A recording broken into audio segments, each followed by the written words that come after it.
Elbette şu goşguda bir kuştany bendi, täzeden edafalanny. Ona miyatlap geçeli. Parlap baradır. Ey yarallar, binahili zamanlar. Kimse kepsiz, kimse gurlap baradır. Kimsenin başına ağır dumanlar. Kimse mesliginden harlap baradır. Kimsenin telpegi asmanı yetti.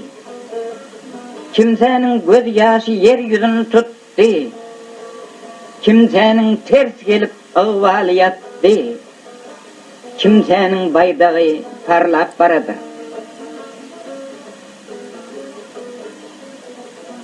Kimsenin nefsi azdı, eriştiyip yüpegi. Kimse de uniydi, kimse kepegi. Kimse pişik bollu görüp köpegi. Köpek pişki dağlap, horlap baradır. Kimsesin nefüçin imandan geçti. Kimse daş yegenleyip doğundan kaçtı. Kimsesi per kakıp asmanı uçtu. Kimse öz eşegin kurlap baradır. Kimseni dik çomni alıp yanmaşa. Kimse hayran galli kıllı tomoşa. Kimse özünün kıyın tec edip başa. Kimse öz arrığın harlap baradır.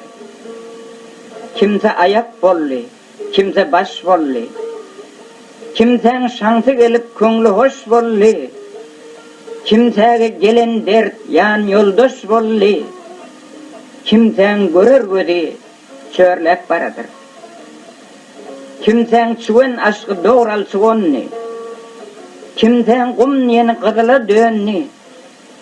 Kimseleri eden ehdinden denni. Gayti eziz hakkın zorlap baradır. Kimse dünya gelip kötenini başı. Kimse kıymıllıman övünne aşı. Kimsenin bolmanı bir köngül hoşu. Hoş güne zahar bolup ağlap baradır. Durdutsa kimse yüz verdin dünya. Kimsenin hamına duz verdin dünya. Kimse oğul yerine kıyız verdin dünya. Kimse kıyız tırnağın zarlap baradır.